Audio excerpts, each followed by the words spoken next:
Okay. Uh, I'm sitting here with Clay Dafoe, Austin political activist. Thank you for speaking with me today, Clay. Thank you for having me today, Gina. Great. Well, Clay, tell me how you got involved with Texans for Accountable Government. Well, Texans, first I'd like to say Texans for Accountable Government is a great organization that basically fights for limited government and for civil liberties here in Central Texas and throughout the state.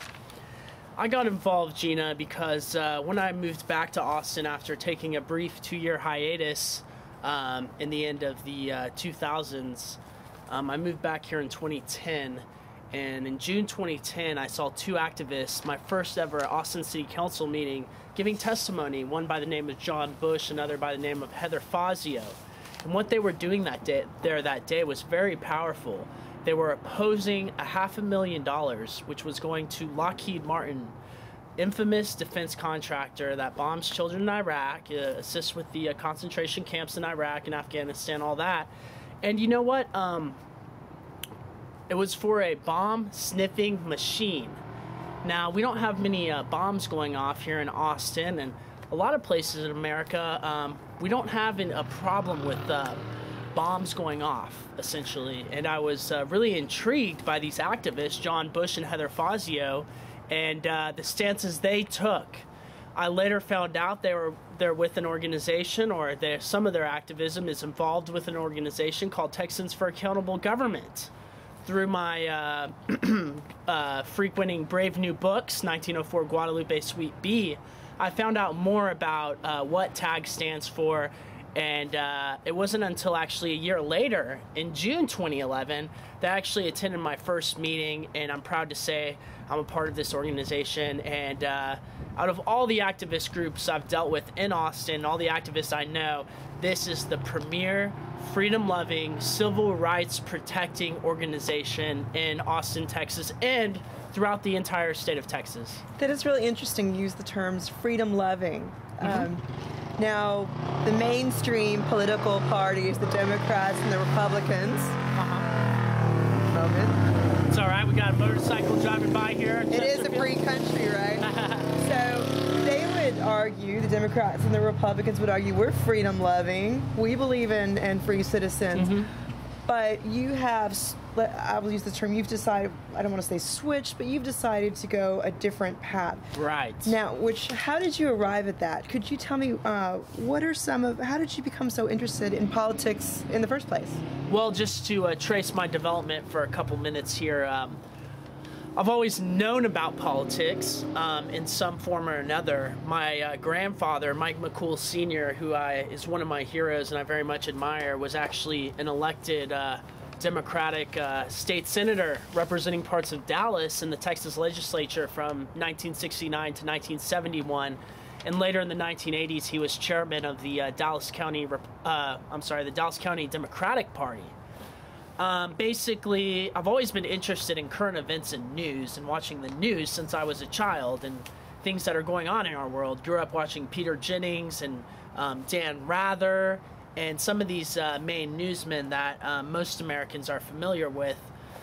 Essentially, I was not politically awake at all until I was in high school. Around the early 2000s, after 9/11 happened, you know, I was one of the many millions of brainwashed Americans that thought we need to give up all of our rights and we need to support our government, fighting wars in other countries, and all this stuff that later turned out to just be complete crap and a big lie to the American people. So around 2002, once the press started buzzing with news that, really not even news, propaganda, I must say, that was like, we must go to war with Iraq. I was a little older. I was 16 or 17. I was exposed to, you know, different things in my life, notably the music of Pink Floyd and some other personal experiences that happened to me. And I decided it was all a bunch of crap. And when Bush and Cheney and the Democrats started pushing for war in Iraq, Hillary Clinton started pushing for war in Iraq, John Kerry, who has millions of dollars invested in the war in Iraq. This was in 2002. I didn't know that about John Kerry at the time. But essentially, I knew that it was a big sham, and that we were verging on becoming the new Nazi state in the nation, or in the world, because we're invading countries that did nothing to us. So I wrote a paper when I was a junior in high school about this. But anyways, I attended my first anti-war protests about 10 years ago in January 2003 in Dallas, Texas, and I was in other anti-war rallies in Dallas, where I grew up and went to high school and grew up the first 19 years of my life there.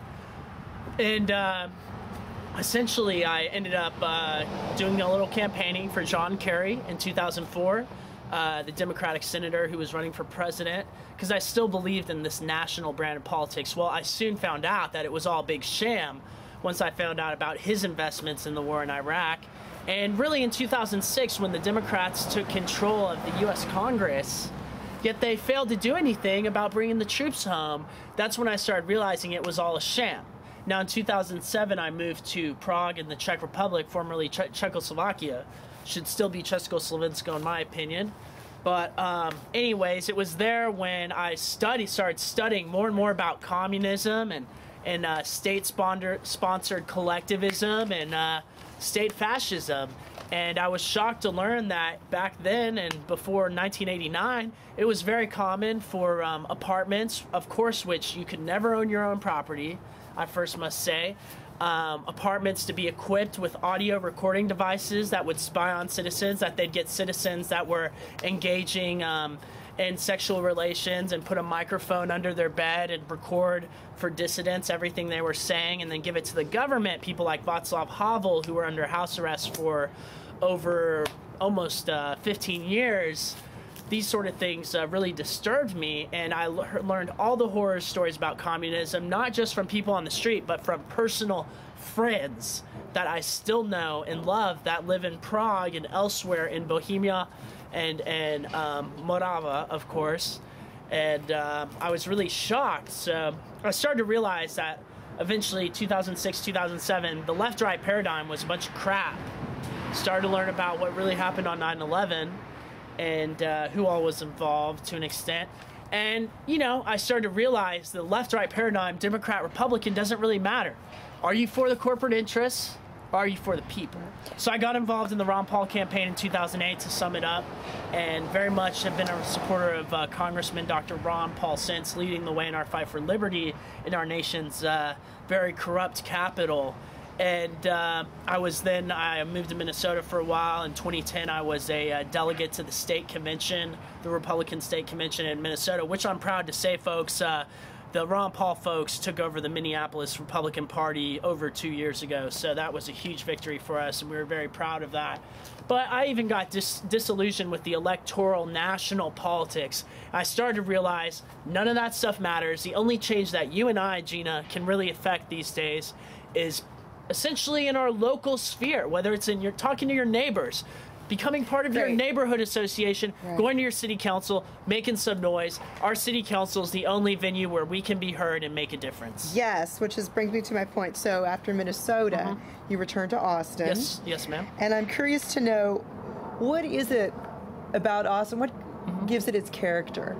What gives Austin That's a great character? question. And what I love about Austin, and since I initially moved here in 2004 to attend UT, what I've always loved about Austin is just the down-home Texas friendliness. Now, how does that exist in Austin but doesn't exist in big cities like Dallas and Houston? Well, if you look around Austin, there's an incredible number, we're talking in the thousands, of small local businesses. And these are what makes Austin home. Places that I've gone to for years and years and years that I love and hold deep in my heart. These are places like Hole in the Wall, also the Broken Spoke, the Parish, where I've seen many a great concert, Flamingo Cantina, another great music venue, and also some of the public places and venues that are now unfortunately being destroyed by your city council. This Waterloo Park, saw numerous concerts in Waterloo Park. Also Pease Park, the disc golf course. But as we see corporations come in, no longer are these local businesses being accounted for and protected by our government. They're rather, on the contrary, being destroyed. Many questions about that, but let me start with, so you came back to Austin and you enjoyed the small businesses, and that gave Austin its character. Yes, How ma'am. is that changing now? You said city council is affecting it or it's changing it. Can you explain a little bit how? Well, the problem is the siphoning off and the criminal theft that takes place every meeting at the Austin City Council. I believe subsidies are just another form of legalized plunder. And not that I think it's legal or it should be legal, it's deemed legal by the so-called authorities. And what it is in the past year, Gina, past 2 years being an activist, the first thing I ever spoke on was $5 million for additional Austin Police Department vehicles that they did not need. It was merely corporate giveaways. The things I've spoken out against and what I first got involved in initially was the Formula One racket, where we're giving $250 million, $250 million over 10 years through the state of Texas, authorized by the Austin City Council, to Bernie Ecclestone, who's a billionaire that lives in England. So we're giving millions of foreigners. We saw $9 million go to Apple. Apple, one of the wealthiest corporations in the world. That made me upset and made me speak out, as well as the $750 million given to Iberdrola Renewables to build some wind turbines, which may or may not produce electricity on the Texas coast over 200 miles away. That's $750 million over the next 30 years to Iberdrola Renewables, the Spanish company, foreign company, the fourth largest utility in the entire world.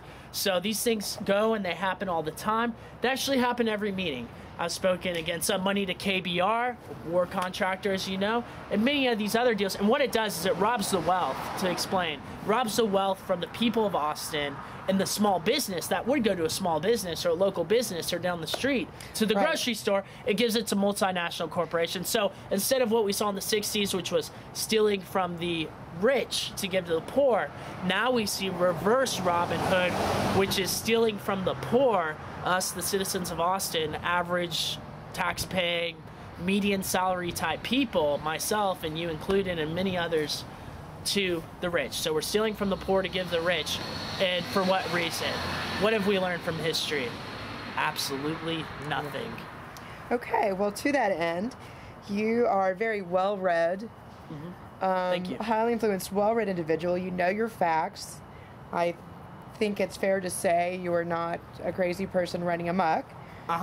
You are taking your knowledge, and you said the word meetings. That is because you actively go to city council meetings and take these issues up with them to their face. How are they reacting to your, shall we say, tenacious, in-your-face tactics? Well, first, really briefly, I'd like to say mine and John Bush's and Ronnie Reeferseed's rights were all violated back in 2011, just over a year ago, when the city council decided to conspire against each and every one of us and strip our right to address our government in a public meeting, in a public hearing, petition for a redress of grievances.